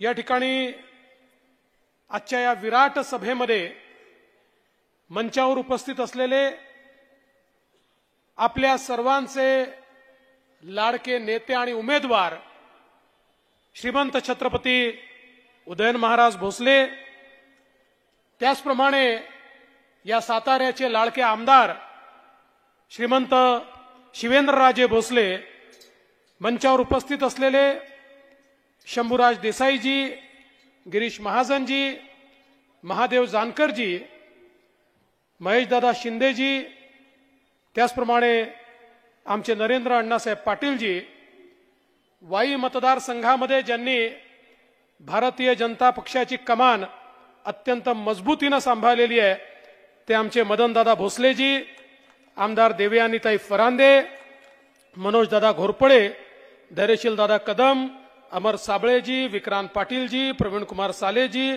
पुरुषोत्तम जाधवजी, चंद्रकांत जाधवजी, एकनाथ ओंबळेजी, धैर्यशील पाटीलजी, अमित कदमजी, युवराज पवारजी, अशोक बापू गायकवाड, चित्रलेखाताई माने कदम, वसंतराव मानकुंबरे, ज्ञानदेव रांजळे, बापूसाहेब जाधव, सुनील काटकर, रामकृष्ण वेताळ, अविनाश कदम, राजीव भोसले, सुरभीताई भोसले, रणजित भोसले, सुवर्णाताई पाटील, सदाशिवराव बागल, माधवीताई कदम, विकास गोसावी, मंचावरील सर्व मान्यवर.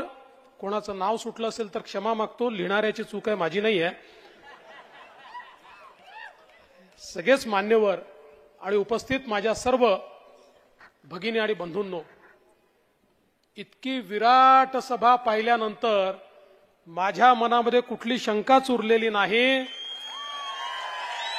4 जूनला गुलाल उधळायला साताऱ्यामध्ये आता आपल्याला यावंच लागेल हे मला स्पष्टपणे दिसतंय. बंधू भगिनींनो, साताऱ्यामध्ये अजून एक सभा चालली आहे. मी बाबांना विचारलं, म्हटलं बाबा जरा विचारा ना, पहा ना तिथे किती आहे. बाबांनी माहिती घेतली, या कोपऱ्यात जेवढे लोक बसले आहेत तेवढी सभा तिकडे चालली आहे आणि मैदान भरून ही सभा इकडे चाललेली आहे. सर्वप्रथम बंधू भगिनींनो, स्वराज्याच्या क्रांतीच्या या भूमीला मी या ठिकाणी वंदन करतो. खऱ्या अर्थानं तंजाऊर पासनं पेशावर पर्यंत जे हिंदवी साम्राज्य या ठिकाणी तयार झालं, त्या साम्राज्याला ज्या भूमीने बळ दिलं ती ही सातारची भूमी आहे, छत्रपती शिवरायांची कर्मभूमी आहे. आणि आजही या जिल्ह्यांनी लढण्याची परंपरा सोडलेली नाही. महाराष्ट्रामध्ये ज्यावेळी देशाच्या सीमेवर लढणाऱ्या शहीद सैनिकांची यादी आम्ही पाहतो त्यावेळी सर्वात जास्त शहीद सैनिकही याच सातारचे आम्हाला दिसतात. त्या सगळ्या शहीदांना या ठिकाणी मी नमन करतो. बंधू भगिनींनो, खरं म्हणजे आजच्या या सभेच्या निमित्ताने आमच्या शिवेंद्र बाबांनी आणि महाराजांनी या ठिकाणी काही गोष्टी मांडल्या आणि कशा प्रकारे आपल्याला विकास घडवायचा आहे या संदर्भातली एक ब्ल्यूप्रिंट आज महाराजांनी तयार केली आहे. आपल्याला कल्पना आहे की शेवटी कुठल्याही व्यक्तीच्या मनामध्ये विकासाच्या कितीही संकल्पना असल्या तरी त्या संकल्पना पूर्ण करण्याकरता तेवढंच ताकदीचं नेतृत्व लागतं. आणि मला सांगताना आनंद वाटतो ते नेतृत्व देण्याची क्षमता आज देशामध्ये फक्त आणि फक्त नरेंद्र मोदीजींकडे आहे.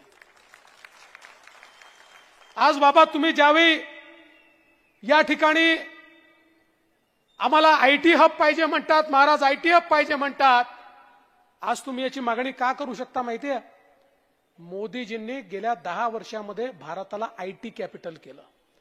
जो आयटी आमचे पोरं फक्त परदेशात जायचे, आज जगातल्या सगळ्या आयटी कंपन्या या भारतामध्ये आहेत. आणि तुम्ही काळजी करू नका, 2 महाराजांनी सांगितल्यानंतर आमची काही भ्यास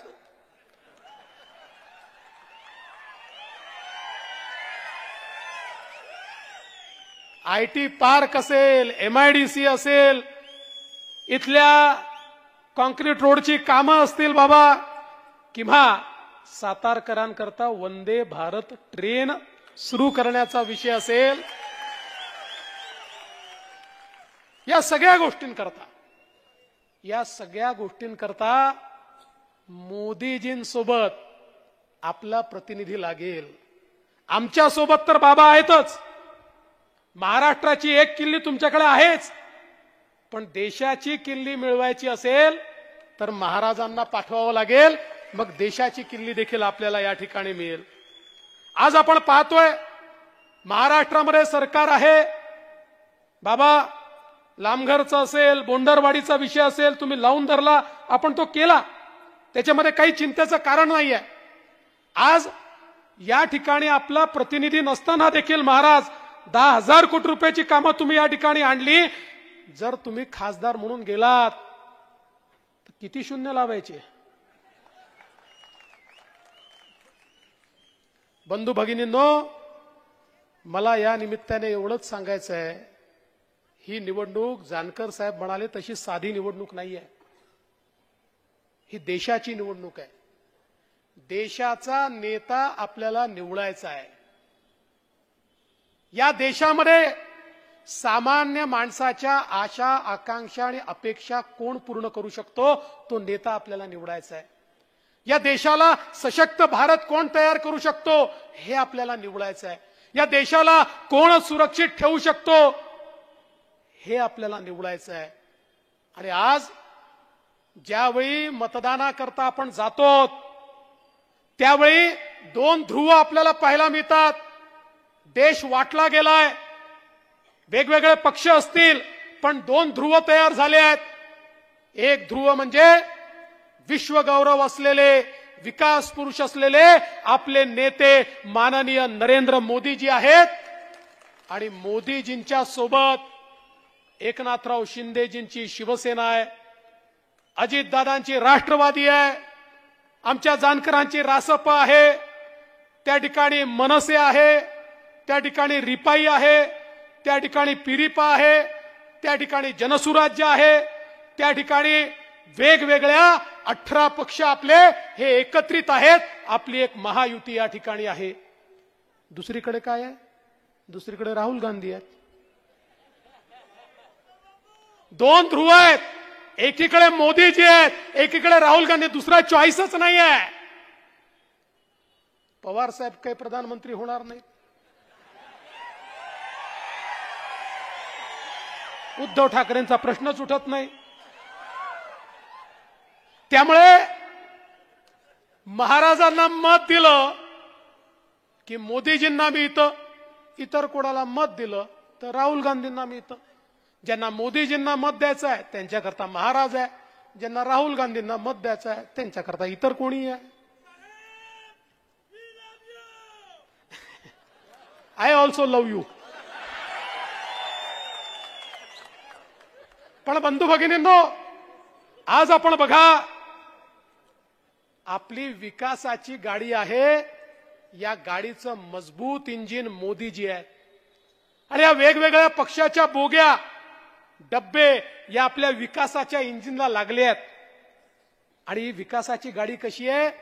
दीन, दलित, गोर, गरीब, आदिवासी, शेतकरी, शेतमजूर, महिला, अल्पसंख्याक, ओबीसी, भटके, विमुक्त, शेतकरी सगळ्यांना सोबत घेऊन सबका साथ सबका विकास म्हणत मोदीजीची गाडी पुढे जाते, मजबूत इंजिन घेऊन पुढे जाते. दुसरीकडे अवस्था काय आहे? राहुल गांधींच्या गाडीला फक्त इंजिनच आहे, डब्बेच नाही आहे. राहुल गांधी म्हणतात मी इंजिन आहे, पवार साहेब म्हणतात मी इंजिन आहे, उद्धव ठाकरे म्हणतात मी इंजिन आहे, ममता बॅनर्जी म्हणते मी इंजिन आहे, लालूजीचा पोरगा म्हणतो मी इंजिन आहे, मुलायम सिंगाचा पोरगा म्हणतो मी इंजिन आहे, स्टॅलिन म्हणतो मी इंजिन आहे. तिथे प्रत्येक जण इंजिन आहे, तिथे डब्बाच नाही आहे. आणि इंजिन मध्ये सामान्य माणसाला बसायला जागा नसते, इंजिन मध्ये केवळ ड्रायव्हर त्या ठिकाणी बसतो. बंधू भगिनींनो, राहुल गांधींच्या इंजिन मध्ये फक्त सोनियाजी आणि प्रियंकाजींकरता जागा आहे. पवार साहेबांच्या इंजिन मध्ये तुमच्याकरता जागा नाहीये, फक्त सुप्रियाताईंकरता जागा आहे. आणि उद्धवजींच्या इंजिन मध्ये फक्त आदित्य ठाकरेंकरता जागा आहे, बाकी कोणाही करता जागा नाहीये. आणि म्हणून ज्या क्षणी महाराजांच्या कमळाची बटन दाबाल त्या क्षणी महाराज साताऱ्याची बोगी थेट मोदीजींच्या इंजिनला लावतील आणि मग साताऱ्याला मागे वळून पाहण्याची आवश्यकता पडणार नाही. आपण पाहू शकतो 2014 साली मोदीजींनी महाराष्ट्रामध्ये आणि देशामध्ये आपल्या महायुतीचं राज्य आल्यानंतर ज्या प्रकारचं परिवर्तन या ठिकाणी केलं, आज जगातले लोक विचार करतायत, जगातले लोक हे मोदी मॉडेल काय आहे. जगात चर्चा चाललेली आहे की 10 वर्षामध्ये 25 कोटी लोकांना गरिबी रेषेच्या वर आणणारं मोदी मॉडेल काय आहे. अर्थशास्त्र सगळे तज्ञ चर्चा करतायत, 25 कोटी लोक गरिबीच्या वर आले, 20 कोटी लोक जे झोपडीत राहायचे, कच्च्या घरांमध्ये राहायचे, ते 20 कोटी लोक आज पक्क्या घरांमध्ये राहायला गेले. ज्या 50 कोटी लोकांच्या घरी माय माऊलीला चुलीवर स्वयंपाक करावा लागायचा त्यांच्या घरी गॅस आला. ज्या 55 कोटी लोकांकडे शौचालय नव्हतं, बाहेर जावं लागायचं, त्यांच्या घरी शौचालय आलं. ज्या 60 कोटी लोकांकडे पिण्याच्या पाण्याचा नळ नव्हता, माझी माय माऊली डोक्यावर हंडा घेऊन त्या ठिकाणी नळावर जायची, नदीवर जायची, विहिरीवर जायची. त्या 60 कोटी लोकांकडे 10 वर्षामध्ये शुद्ध पिण्याचं पाणी नळाच्या माध्यमातून पोहोचलं. 80 कोटी लोक असे आहेत देशामध्ये की ज्यांच्या घरी आज मोदीजी मोफत रेशन देत आहेत आणि 2029 सालापर्यंत हे मोफत रेशन त्यांच्या घरी पोहोचणार आहेत. आणि त्यात 7 कोटी लोक आपल्या महाराष्ट्रातले देखील आहेत. जवळजवळ 60 कोटीपेक्षा जास्त आमचे तरुण असे आहेत की ज्यांना मोदीजींच्या माध्यमातून मुद्राचं लोन मिळालं. बंधू भगिनींनो, 10 लाखाचं लोन, कुठलंही तारण नाही, कुठलीही गॅरंटी नाही. पूर्वी बँकेत गेलं, मॅनेजर म्हणायचा घर किंवा जमीन तारण ठेवायला आहे का, नसेल तर कोणी सरकारी अधिकारी तुझा नातेवाईक आहे का त्याची गॅरंटी आण, तर तुला या ठिकाणी लोन मिळेल. पण मला सांगताना आनंद वाटतो, 60 कोटीपेक्षा जास्त लोकांना मोदीजींनी त्यांची गॅरंटी घेतली आणि 10 लाखापर्यंतचं लोन मिळालं. आणि त्यापैकी 31 कोटी महिला आहेत की ज्यांना हे लोन त्या ठिकाणी मिळालेलं आहे. आणि आता तर मोदीजींनी सांगितलं 10 लाख नाही, आता 20 लाखापर्यंतचं लोन, कुठली गॅरंटी नाही, कुठलंही तारण नाही, हे आमच्या तरुणाईला या ठिकाणी मोदीजींच्या माध्यमातून मिळणार आहे. आणि एवढंच नाही तर जवळपास 80 लाख बचत गट तयार करून त्यांना 8 लाख कोटी रुपये मोदीजींनी दिले आणि त्यातनं 10 कोटी महिलांना आपल्या पायावर मोदीजींनी उभं केलं. त्यापैकी 1 कोटी महिला या लखपती दिदी झाल्या. आता 3 कोटी महिला लखपती होणार आहे आणि मोदीजींचं लक्ष आहे या 10 कोटी महिलांना त्या ठिकाणी लखपती करण्याचं. मोदीजी म्हणतात की ज्यावेळी एक पुरुष पायावर उभा राहतो त्यावेळी केवळ पुरुष पायावर उभा राहतो, पण महिला पायावर उभी राहते तर पूर्ण परिवार पायावर उभा राहतो. आणि म्हणून महिलांना अधिकारिता देण्याचं काम मोदीजी करतायत. आणि आज आमच्या मंचावर फार कमी महिला दिसत आहेत. पुढच्या वेळेस 50% मंच महिलांकरता राखीव ठेवावा लागणार आहे, कारण 2026 नंतर मोदीजींनी ठरवलंय 33% महिला विधानसभेत आमदार आणि 33% महिला लोकसभेत खासदार बनणार आहेत. कारण जोपर्यंत आमच्या माता भगिनी या मुख्य धारेमध्ये येत नाही तोपर्यंत विकसित भारताचं स्वप्न हे या ठिकाणी पूर्ण होत नाही. आज बघा बंधू भगिनींनो, मोदीजींनी ज्यांचा कोणी विचार केला नाही इतके वर्ष आमच्या गावगाड्याला चालवणारे, आमचं आर्थिक सगळं चक्र चालवणारे आमचे 12 बलुतेदार आणि पारंपरिक व्यावसायिक यांचा विचार कधी झाला नाही. पहिल्यांदा मोदीजींनी विश्वकर्मा नावाची योजना आणली आणि गावगाड्याचं काम करणारे आमचे 12 बलुतेदार आणि आमचे पारंपरिक व्यावसायिक यांच्याकरता 14,000 कोटी रुपये मोदीजींनी दिले.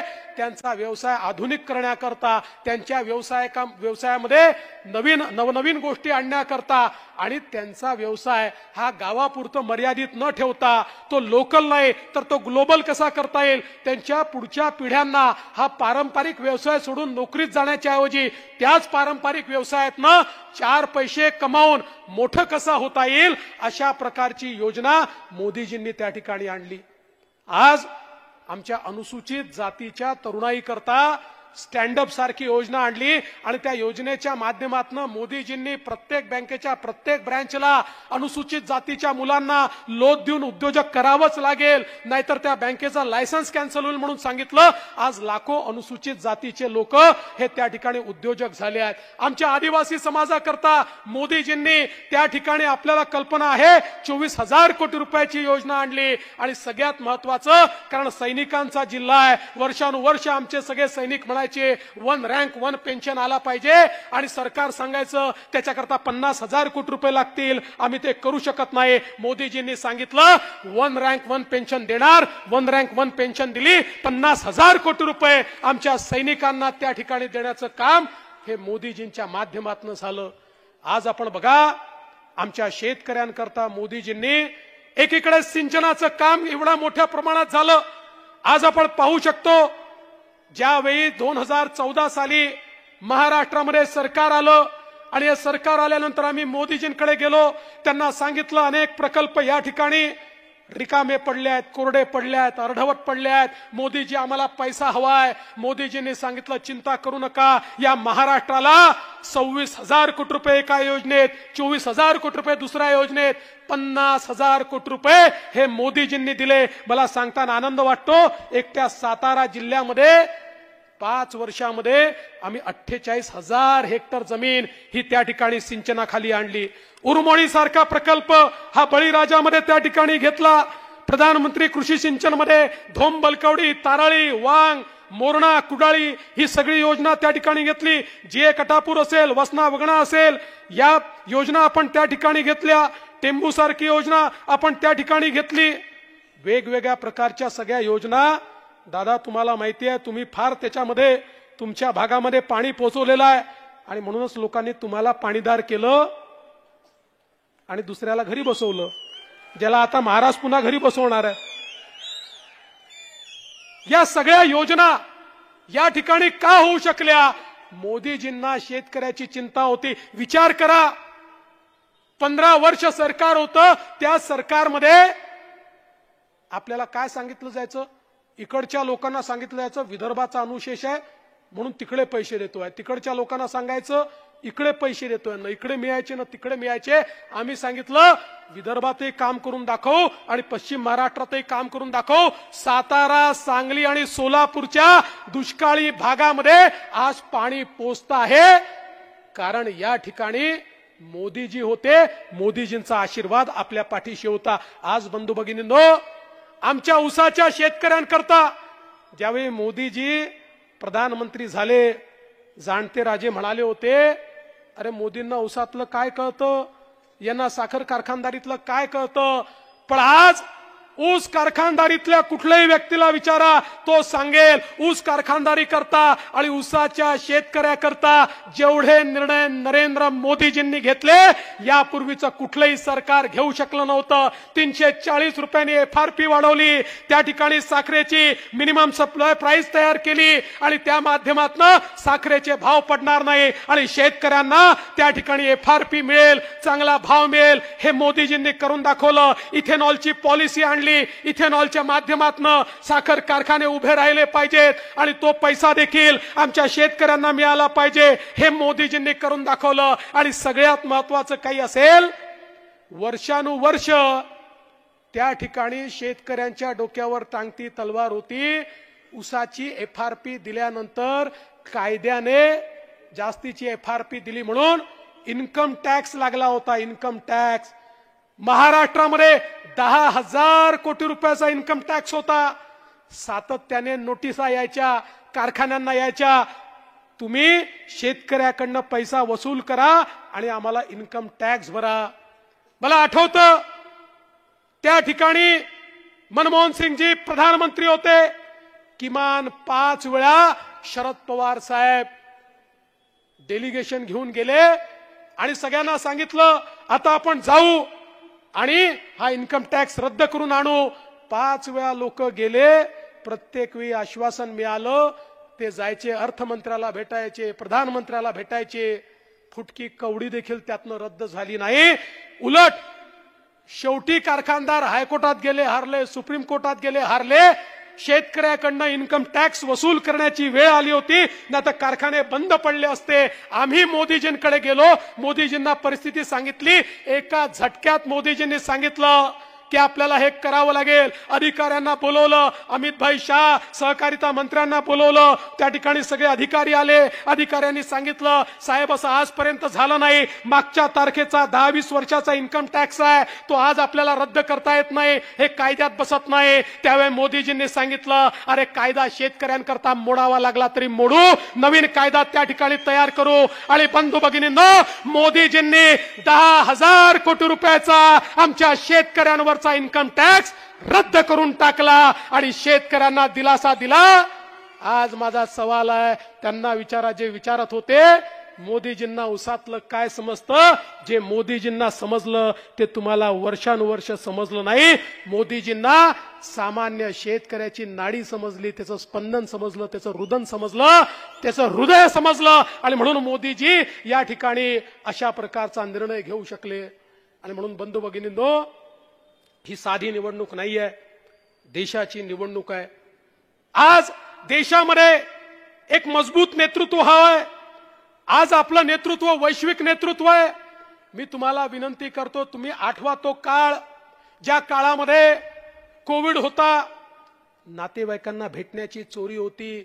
अरे किड्या मुंग्यासारखे लोक मरत होते, आपल्यातले आपतेष्ट जात होते, कोणी कोणाच्या मौत मिट्टीला देखील जायला तयार नव्हतं. इतकी भीती, इतकं भय, प्रत्येक बापाला वाटायचं माझ्या पोराचं काय होईल, आईला वाटायचं माझ्या पोरीचं काय होईल, आमच्या परिवाराचं काय होईल असं वाटत होतं. जगाच्या पाठीवर एक मोठं संकट होतं. 140 कोटीचा देश.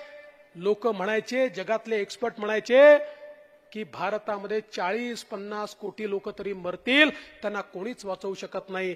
जगाच्या पाठीवर 4 देशांनी कोविडची लस तयार केली होती आणि ते देश वाट पाहत होते कधी भिकाऱ्यासारखा भारत आमच्यापुढे हात पसरतो की आम्हाला लस द्या, मग आपण त्याच्याकडनं प्रॉफिट कमवू, थोड्याशा लसी त्याला देऊ आणि भारताला त्या ठिकाणी अडचणीत आणू, असं अनेक देश विचार करत होते. पण त्या देशांना माहिती नव्हतं या देशामध्ये नरेंद्र मोदी नावाचा प्रधानमंत्री आहे, ज्याला आपल्या लोकांना कसं वाचवायचं माहिती आहे.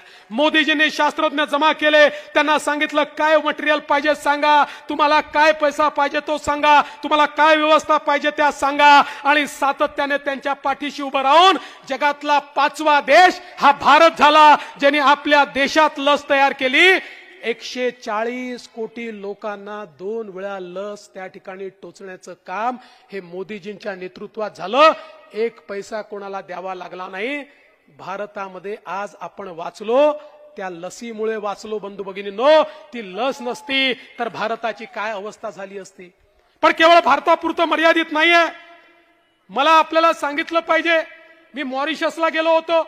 मॉरिशसच्या मराठी मंडळींनी छत्रपती शिवरायांच्या पुतळ्याचं उद्घाटन ठेवलं होतं. त्या ठिकाणी उद्घाटन केलं. मॉरिशसच्या राष्ट्रपतींना भेटायला गेलो. आफ्रिकन ओरिजिनचे ते राष्ट्रपती होते. त्यांना भेटलो. ते म्हणाले, फडणवीसजी तुम्ही माझे धन्यवाद हे मोदी साहेबांना सांगा. म्हटलं कशा करता तुमचे धन्यवाद. म्हणाले कोविडमध्ये माझा मॉरिशस जिवंत राहिला कारण मोदीजींनी मला लस दिली. त्यांनी लस दिली नसती तर माझा मॉरिशस जिवंत राहिला नसता. बंधू भगिनींनो, असे सांगणारे 100 देश आज जगामध्ये आहे की जे सांगतात आमचा देश मोदींमुळे वाचला. हे 100 देश आज भक्कमपणे आपल्या पाठीशी उभे आहेत, भारताच्या पाठीशी उभे आहेत. हे वैश्विक नेतृत्व आहे. आज जगामध्ये संधी तयार झाली आहे. कोविड नंतर जगाच्या पाठीवर लोकांचा विश्वास चीनमधनं उडालेला आहे. लोकांना आता या ठिकाणी नवीन देश पाहायचा आहे. 30 वर्ष चीनने जगाची फॅक्टरी म्हणून काम केलं. जगाच्या उत्पादनाच्या 30% उत्पादन एकटा चीन करत होता. पण आता जग म्हणतं आमचा या चीनवर विश्वास उरलेला नाही, आम्हाला नवीन जागा पाहिजे आहे. आणि त्यावेळेस ते भारताकडे पाहतायत. त्यांना लक्षात येत आहे जगातलं सगळ्यात मजबूत नेतृत्व भारतामध्ये आहे. या भारतामध्ये गेलं तर आपण त्या ठिकाणी चीनपेक्षा जास्त समृद्धी आणू शकतो. आणि म्हणून आज आपण पाहतोय जगाच्या पाठीवर रेकॉर्ड फॉरेन डायरेक्ट इन्व्हेस्टमेंट ही भारतामध्ये येते आहे. आणि मला हेही सांगताना आनंद वाटतो, भारतामध्ये येणारी सगळ्यात जास्त इन्व्हेस्टमेंट आपल्या महाराष्ट्रामध्ये येते आहे कारण मोदीजी आपल्या पाठीशी आहेत. त्यामुळे येत्या काळामध्ये जगाची फॅक्टरी चीन राहणार नाही, जगाची फॅक्टरी भारत होणार आहे. भारतामध्ये उत्पादनाची क्षमता वाढते आहे. अरे 2014 साली ज्या भारतामध्ये 99% मोबाईल फोन आम्ही इम्पोर्ट करायचो, आज तो भारत 100% मोबाईल फोन हे भारतात बनवतोय आणि जगाला एक्सपोर्ट करतोय. ही भारताने आता एक्सपोर्टची मजल या ठिकाणी गाठलेली आहे. ज्या भारतामध्ये सर्व दारुगोळा, शस्त्रास्त्र, तोफा, जेट, फायटर जेट, पणडुब्या सगळं बाहेरून आयात करावं लागायचं, 10 वर्षात त्या सगळ्या गोष्टी भारतात बनतायत.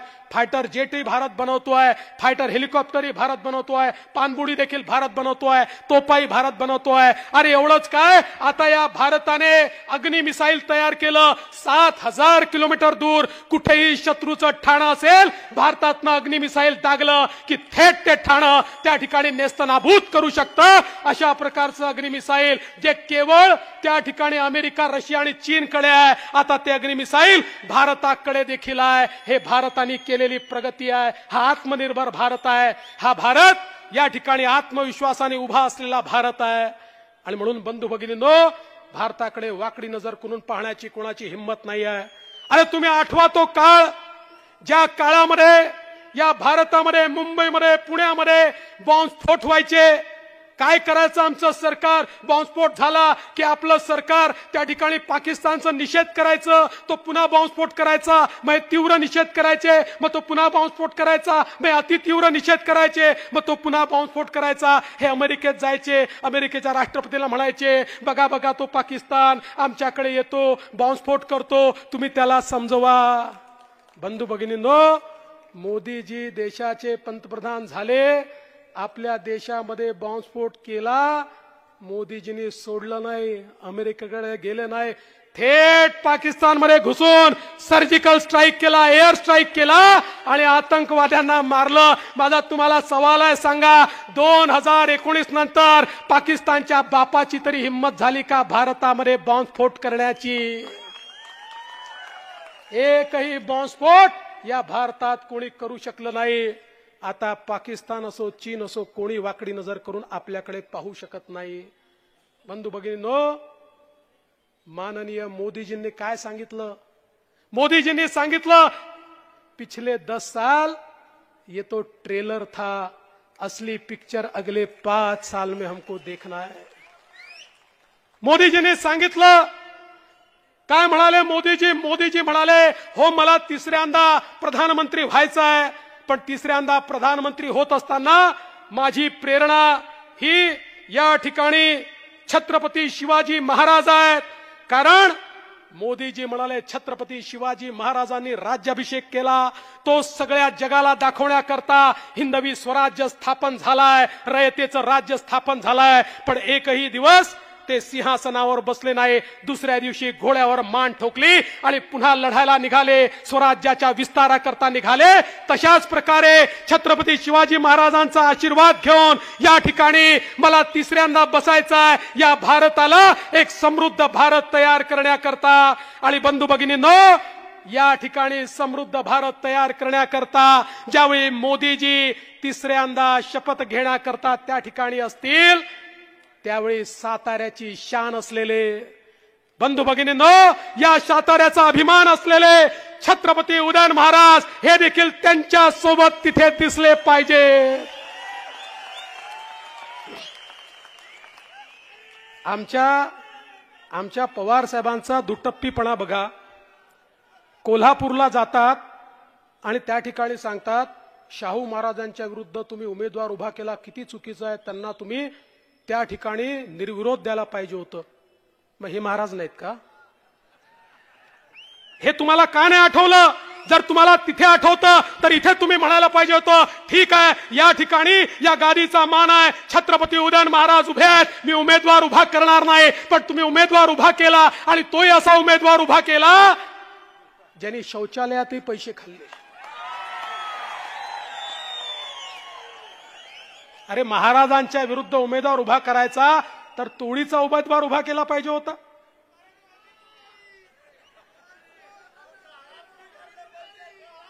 तुतारीची पिपाणी होणार. छत्रपती उदयनराजे तुतारीची पिपाणी केल्याशिवाय थांबत नाही. आणि म्हणून सातारकरांनो, तुमच्या भरोशावर आता ही निवडणूक आम्ही सोडली आहे. बाबाही आहेत आणि महाराजही आहेत. नाही ठरलं आहेच, पण आम्हाला रेकॉर्ड हवाय.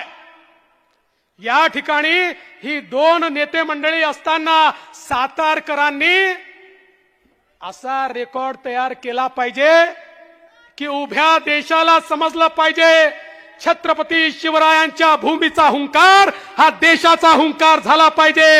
याकरता आपण सगळ्यांनी महाराजांना दिल्लीला पाठवा एवढीच विनंती करतो आणि माझं बोलणं संपवतो. जय हिंद, जय महाराष्ट्र, जय शिवराय. धन्यवाद साहेब. राजकारणातील स्थितप्रज्ञ व्यक्तिमत्व म्हणून संपूर्ण महाराष्ट्र आपला वेगळा आदर करतो.